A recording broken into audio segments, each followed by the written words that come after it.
நாளென் செய்யும் வினைதானென் செய்யும் என நாடி வந்த கோளென் செய்யும் கொடுங்கூற்றென் செய்யும் குமரேசர் இரு தாளும் சிலம்பும் சதங்கையும் தண்டையும் சண்முகம் தோளும் கடம்பும் எனக்கு முன்னே வந்து தோன்றினே. ஸ்பிரிச்சுவல் ஜோதிடம் டிவி நேயர்களுக்கு டாக்டர் சைதே ராஜாவின் அன்பான வணக்கங்கள். நாம் இந்த எபிசோடில் ஒரு வித்தியாசமான ஒரு தலைப்பை பற்றி பேச போகிறோம். அதாவது இது நாள் வரைக்கும் நம்ம ராசி பலனை தான், ராசியை மையமாக வச்சு தான் பலனை சொல்லிட்டும் வரோம். இப்போ இந்த எபிசோடில் லக்னத்தை மையமாக வச்சு பலனை சொல்ல போகிறோம். அதாவது ராசி எல்லாருக்கும் தெரியும், நட்சத்திரம் தெரியும், ஆனால் லக்னம் என்னான்னு தெரியாது. உங்கள் ஜாதகத்தை பாருங்கள், லான்னு போட்டிருக்கோம். லான்னு போட்டால் அது உங்களுடைய லக்னம், அதுதான் உங்கள் லக்னம். அந்த லக்ன பலனை வச்சு தான் பெருவாரியாக ஜோதிடர்கள் லக்ன பலனை வச்சு தான் பலனை சொல்லிகிட்ருக்கோம். இது ராசி என்பது உடல், லக்னம் என்பது உயிர். அதனால் இது பெரும்பாலும் பார்த்திங்கன்னா ரொம்ப இதில் எது சிறந்தது அப்படின்னு பார்த்திங்கன்னா ராசியை காட்டிலும் லக்னம் தான் சிறந்தது. லக்ன பலன் தான் பிரதானமான ஒரு பலன். இப்போ நம்ம ராசிக்கு சொல்கிறோம் அப்படின்னா, இப்போ மேஷ ராசிக்கு பலன் சொல்கிறோம் அப்படின்னா, அந்த ராசிக்கு சொல்கிறதை காட்டிலும் லக்னம் ராசி ஒன்று இருக்கும், லக்னம் ஒன்று இருக்கும், ஒத்துருக்கும். ரெண்டும் ஒன்றா வர்றது கஷ்டம். இப்போ உதாரணத்துக்கு பார்த்திங்கன்னா, கடக ராசி அப்படின்னா கடக ராசிக்கு அஷ்டமத்து சனி போயிட்டுருக்கு, பிரச்சனையான காலம்னு சொல்லுவோம்.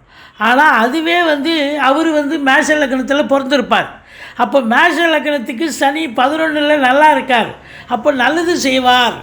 அப்போ அவருக்கு அந்த ராசி பலன் சொல்லணும். பார்த்திங்களா, அஷ்டமத்து சனி இருந்த போதிலும் இந்த 11ல் இருக்கிற சனி ஒரு நல்லது செய்யக்கூடிய ஒரு நிலை இருக்கும். அப்போ பார்த்திங்கன்னா அவர் அஷ்டமத்து சனி பலனை விட 11ல் லாபத்தில் இருக்க சனியினுடைய பலன் தான் தூக்கலாம் அதிகமாக நல்லா இருக்கும்.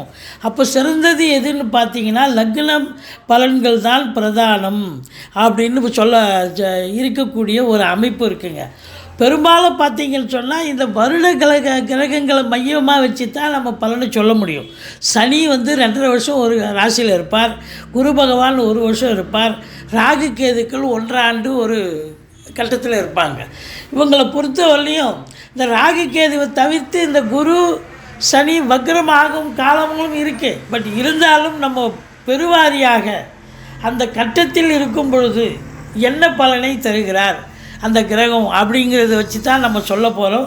இப்போ தமிழ் புத்தாண்டு குரோதி வருடம் ஒவ்வொரு லக்னத்தில் பிறந்தவர்களுக்கு இந்த ஓராண்டு பலன் எப்படி இருக்க போகுது அப்படின்னு பார்க்கலாம் வாங்க. துலா லக்னம் காலபுருஷனுக்கு 7வது வீடு. இந்த குரோதி வருடம் தமிழ் புத்தாண்டு இந்த லக்னத்திற்கு எப்பேற்பட்ட பலனை கிரகங்கள் வழங்கப் போகிறது. துலா ராசி, அதாவது துலா லக்னம் என்று சொல்லக்கூடிய 7ஆம் வீடு காலபுருஷனுக்கு சுக்கிர பகவான் ஆட்சி பெறும் வீடு. இந்த லக்னத்தில் பிறந்தவர்கள் ரொம்ப நளினமானவர்கள், நல்ல தானும் சரியாக இருக்கணும், அடுத்தவங்களும் சரியாக இருக்கணும்னு நினைக்கக்கூடியவர்கள்.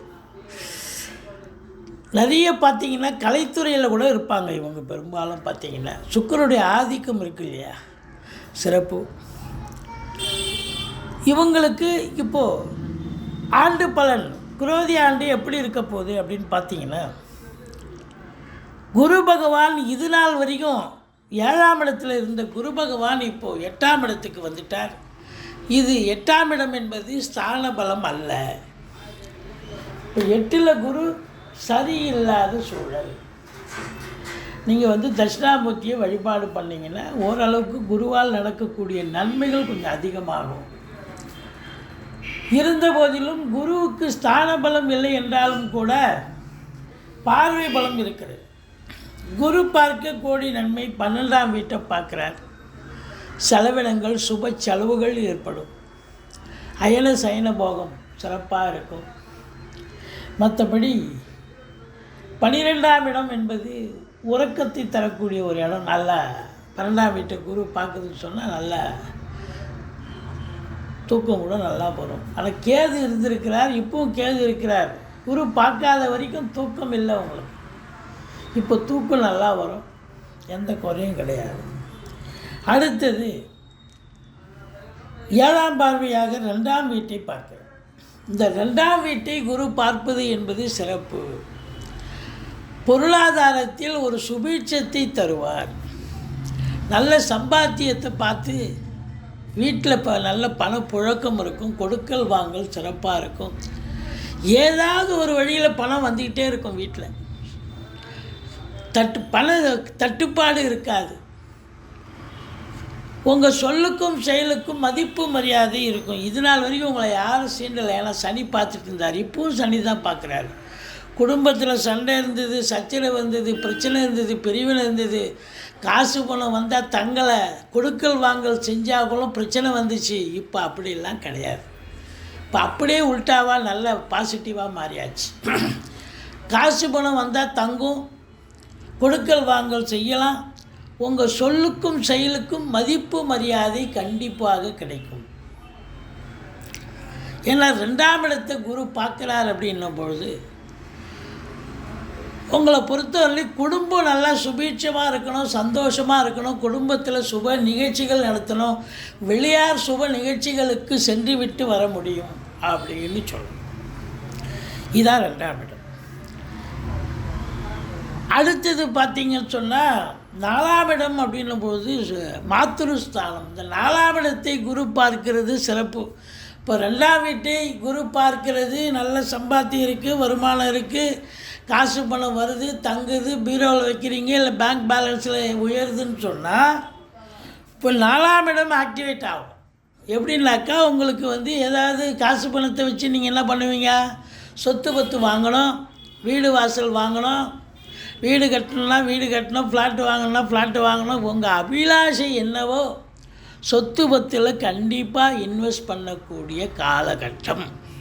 சிறப்பாக இன்வெஸ்ட் பண்ணுவீங்க. தாயாருக்கும் உங்களுக்கும் இது வரைக்கும் பிரச்சனைகள் கூட இருந்திருக்கலாம். தாய் வழி சொந்தங்கள் கூட உங்களுக்கு பிரச்சனைகளை தந்திருக்கலாம். இப்போது தாயார் வழி சொந்தங்கள் உங்களுக்கு அனுகூலமாக செயல்படக்கூடிய ஒரு ஆண்டு இந்த ஆண்டு. சொத்து பத்தில் இன்வெஸ்ட் பண்ணுறது மட்டும் இல்லை, வண்டி வாகனங்கள் ஒரு சிலர் பழசை விற்றுட்டு புதுசு வாங்கலாம், இல்லை புதுசே வாங்கக்கூடிய ஒரு நிலை இருக்கலாம். 4ஆம் இடம் என்பது கல்வி ஸ்தானம். பிள்ளைகளை உங்கள் தகுதிக்கு மீறி பிள்ளையை நல்லா இருக்கணும், கடனை உடனே வாங்கி நல்லா படிக்க வைப்பீங்க. ஒரு சிலர் வெளிநாட்டுக்கு அனுப்பி படிக்க வைக்கணுமா அனுப்பி வைப்பீங்க. உங்கள் மனசு போல் அதை பிள்ளைகளுடைய கல்வியை நிறைவாக தரக்கூடிய ஒரு அமைப்பு 4ஆம் இடம் கல்வி ஸ்தானம். இதை பொறுத்தவரையிலையும் குரு பார்வை சிறப்பாக இருக்கிறது. துலா ராசிக்கு குறை ஒன்றும் இல்லை. அடுத்தது ராகு கேது. இந்த ராகு உங்களுக்கு எங்கே இருக்கிறார்? 6ஆம் இடத்துல இருக்கிறார். 6ல் ராகு இருக்க கொடுத்து வைக்கணும். எடுக்கின்ற எந்த முயற்சியாக இருந்தாலும் அது பெரிய வெற்றியை தேடித்தரும். எதிரிகளை பந்தாட வைப்பீங்க. எதிரிகளே இல்லைன்னு சொல்லலாம். இப்போது இளைஞர்கள் ஒரு 35 வயசுக்குள்ளே இருக்கிற இளைஞர்களுடைய தேடல்கள் என்பது வசப்படும். அவங்க என்ன எக்ஸாம் எழுதுவாங்க, TNPSC, UPSC, bank exam, railway service commission, staff selection, இப்படி அவங்க வேலைக்காக முயற்சி பண்ணுவாங்க. அந்த முயற்சி சக்ஸஸ் ஆகும். வேலை தேர்வில் வெற்றி பெற்று இவங்க நல்ல ஒரு அப்பாயின்மெண்ட் ஆகி ஒரு வேலை வாய்ப்பு கிடைக்கக்கூடிய காலகட்டம். இது ஒரு பக்கம். புதுசாக நீங்கள் தொழில் துவங்குறீங்க அப்படின்னா தாராளமாக தொழில் துவங்கலாம். ரொம்ப அதற்கான ஏற்பாட்டினை ராகு பகவான் சிறப்பாக செய்வார். நீங்கள் ஒரு 10 லட்ச ரூபாய் கொடுத்து ஒரு கடையை ஓப்பன் பண்ணனா 20 லட்ச ரூபா வச்சு ஓப்பன் பண்ணக்கூடிய ஒரு பிரம்மாண்டத்தை கொடுப்பார். வேலைவாய்ப்பு இந்த தொழில் துவங்கவும் நல்லாயிருக்கும். நல்ல சம்பாத்தியம், அதாவது அந்நிய பொருளாதாரம் வீடு தேடி வரும். வெளிநாடு போகணும்னு நினைக்கிறவங்க தாராளமாக போங்க. உயர்கல்விக்காக போனாலும் சரி, உத்தியோகத்துக்காக சென்றாலும் சரி, இல்லை உயர்கல்விக்காக சென்றாலும் சரி, நீங்கள் சாதிக்கக்கூடிய ஒரு வல்லமை இந்த ராகு பகவான் ஏற்படுத்தி தருவார். சூப்பருங்க. அதாவது ஏற்கனவே நான் வெளிநாட்டில் இருக்கேன், எனக்கு குடியுரிமை கிடைக்குமா? கண்டிப்பாக கிடைக்கும். இல்லை ஏற்கனவே ஒரு நாட்டில் இருந்து இன்னொரு நாட்டுக்கு நான் முயற்சி பண்ணி இன்னொரு வேலைக்கு முயற்சி பண்ணுறேன், தாராளமாக போகலாம். இப்படி ராகு பகவான் உங்களை அளப்பரிய ஒரு பலனை கொடுப்பார். நீங்கள் வந்து எதிர்பார்க்கிறத விட ரெட்டிப்பு வருமானத்தை தருவார். அதுதான் அங்கே இருக்கிறது. கேது வந்து 12ல் இருக்கார். 12ல் கேது இருந்து தூக்கம் இல்லை, பிரச்சனை இருந்துச்சு அப்படின்னு சொல்லக்கூடிய ஒரு நிலையெல்லாம் இல்லாமல் இப்போ குரு பார்த்ததால் கேதுவால் கூட நன்மைகள் நடக்கும். அடுத்தது சனி பகவான். இந்த சனி பகவான் உங்களுக்கு எங்கே இருக்கிறார்? வந்து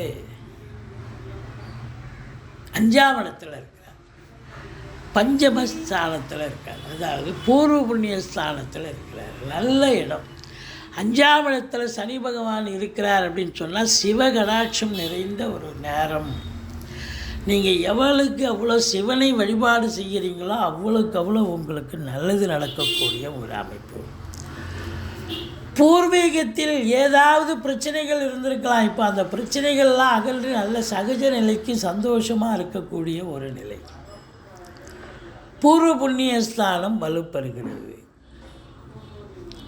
நினைத்த காரியம் கைகூடும் அப்படின்னு சொல்லலாம். சரி, சனி ஸ்தான பலத்தை பார்த்தோம். பார்வை பலம் ரொம்ப முக்கியமாச்சு. 7ஆம் இடத்தை சனி பார்க்குறார். இந்த துலா ராசிக்கு 7ஆம் இடத்தை சனி பார்த்தால் கணவன் மனைவிக்குள்ள கருத்து வேறுபாடு வரும். நாங்கள் வெளிநாடு போகிறோங்க, யாராவது ஒருத்தர் கணவனோ மனைவியோ வெளிநாடு போகிறாங்கன்னு சொன்னால், இப்போ கணவன் போகிறாரு சொன்னால், அப்போ குடும்பத்தை விட்டு பிரிகிறாருன்னா அது ஒரு பிரச்சனை இல்லை. வேலைக்காக போகிறார், உத்தியோகத்துக்காக போகிறார், தொழிலுக்காக போகிறாருன்னு சொல்லலாம். இல்லை உயர்கல்விக்காக கூட ஒரு சிலர் செல்லலாம் அப்படின்னு. உங்களை பொறுத்தவரையிலையும் கணவன் மனைவி ஒற்றுமையாக இருந்தாலும் பிரிச்சிருவார். இந்த சனி 7ஆம் இடத்தை பார்க்குறாரு பாருங்கள். சென்ற இடமெல்லாம் சண்டை தான். போகிற இடம்லாம் வேலை பார்க்குற இடத்துல, தொழில் பண்ணுற இடத்துல, உத்தியோகம் பார்க்குற இடத்துல எல்லாம் இது நாள் வரைக்கும் இருந்த சகஜங்கள் சந்தோஷங்கள் எல்லாம் விலகி இப்போ எல்லாம் டெரர் ஆகிடும். யார் போனாலும் என்ன நம்மளை எதிர்த்து பேசுகிறாங்கய்யா, நம்ம சொல்லி யாரும் கேட்க மாட்டேங்கிறாங்க அப்படிங்கிற அளவுக்கு 7ஆம் இடத்தை சனி பார்த்தா உங்களை இந்த டோட்டல் சமூகமே உங்களை வெறுக்கும் அப்படின்னு சொல்லலாம், எதிர்க்கும்னு சொல்லணும். கணவன் மனைவிக்கு மட்டும் இல்லை, நண்பர்கள்கிட்டையும் கொஞ்சம் கருத்து வேறுபாடு ஒரு கொஞ்சம் இல்லை நிறைய கருத்து வேறுபாடு வந்து நண்பர்கள் வந்து விரோதமாக மாறக்கூடிய நிலை. உறவினர்களும் வந்து உங்களை உதாசீனப்படுத்துவார்கள். வேலை பார்க்குற இடம், தொழில் பண்ணுற இடம் கொஞ்சம் எச்சரிக்கையாக தான் இருக்கணும். 7ஆம் இடம் அப்படின்னும்போது முதல்ல வீட்டில் கணவன் மனைவி ஒற்றுமையை விட்டு கொடுத்து போகணும். அவ்வளோதான். கணவன் மனைவிக்குள்ளே நல்லா பிரிப்பார். இந்த சனி பகவான் அழகாக சண்டையை ஏற்படுத்தி பிரித்து, அதாவது எல்லாரும் பிரியணும்னு கிடையாது, யாரெல்லாம் பிரியணும்னு ஒரு அமைப்பு இருக்கோ ஜாதகப்படி அதை பிரித்து விட்டுருவார். சண்டை வரும், எல்லார் வீட்லேயும் சண்டை இருக்கும், அந்த சண்டையை ஏற்பாடு பண்ணுவார். அவ்வளோதான். இது வந்து 7ஆம் வீட்டை பார்க்குறது. அடுத்தது பார்த்திங்கன்னா உங்களுக்கு 11ஆம் வீட்டை சனி பார்க்கிறார். இந்த 11ஆம் இடம் என்பது எண்ணிய செயல் ஈடேறுதல், அதை கொஞ்சம் டிலேனஸ் ஆகும், ரொம்ப மெனக்கடணும். இப்போ முதல் திருமணம் முறிவு ஏற்பட்டு 2வது திருமணத்திற்காக காத்திருப்பீங்க, அதுவும் லேட் ஆகும். இந்த வருஷம் கொஞ்சம் கை கொடுக்காது. மூத்த சகோதரத்துக்கும் உங்களுக்கும் பயங்கர ஒரு எதிர்ப்பு இருக்கும். அது மட்டும் இல்லை, 10ஆம் இடத்துக்கு 2ஆம் இடம் 11ஆம் இடமாக வருவதால் நீங்கள் வந்து ப்ரமோஷனுக்காக காத்துட்ருப்பீங்க. இந்த ப்ரொமோஷன் எனக்கு இந்த வருஷம் பேனலில் வந்துடும் அப்படின்னு. கடைசியில் பார்த்தா வராது, வரும் ஆனால் வராதுன்னு தான் சொல்லணும். ஏன்னா 11ஆம் இடம் சனி பார்வையில் இருக்கிறதால பேனலில் பார்த்தா கடைசியில் வேறு ஒருத்தர் கொடுத்துருவாங்க, உங்களுக்கு வராது, டிஸப்பாயிண்ட் பேமெண்ட் கிடைக்கும். எச்சரிக்கையாக இருங்க. மற்றபடி 11ஆம் இடம் என்பது சேமித்த சேமிப்பு கரையக்கூடிய ஒரு நிலை. அதனால் அதை பாசிட்டிவாக சுப செலவாக மாற்றிக்கணும். 2ஆம் இடத்தையும் குரு பார்க்குறார். சண்டை வரும் குடும்பத்தில், குடும்ப உறுப்பினர்களுக்கும் உங்களுக்கும் சண்டை வரும். ஆனாலும் குரு பார்க்குறதால ஓரளவுக்கு அந்த சண்டை சமாதானமாகும். சண்டை வந்து சமாதானமாகும். கொடுக்கல் வாங்கலில் பிரச்சனை வரும், எச்சரிக்கையாக இருங்க. குரு பார்க்குறதால ஓரளவுக்கு அது ரெக்டிஃபிகேஷன் ஆகும். உங்கள் சொல்லுக்கு செயலுக்கும் மதிப்பு மரியாதை கிடைக்காது, எதிர்ப்பாக பேசக்கூடிய ஒரு நிலை இருக்கும் மற்றவங்க. ஆனாலும் குரு பார்க்குது, பிரச்சனை இல்லை. உங்கள் சொல்லுக்கும் செயலுக்கும் மதிப்பு மரியாதை கிடைக்க குரு அருள் பாலிப்பார். இது தாங்க மொத்தத்தில் பார்க்கும் பொழுது இந்த சனியினுடைய ஸ்தான பலம் சிறப்பாக தான் இருக்குது, பார்வை பலம் சரியல்ல. கணவன் மனைவி கொஞ்சம் கருத்து வேறுபாடு வரும், விட்டு கொடுத்து போங்க. மற்றபடி சம்பாத்தியம் என்பது சிறப்பாக இருக்கும். நன்றி, வாழ்க வளமுடன்.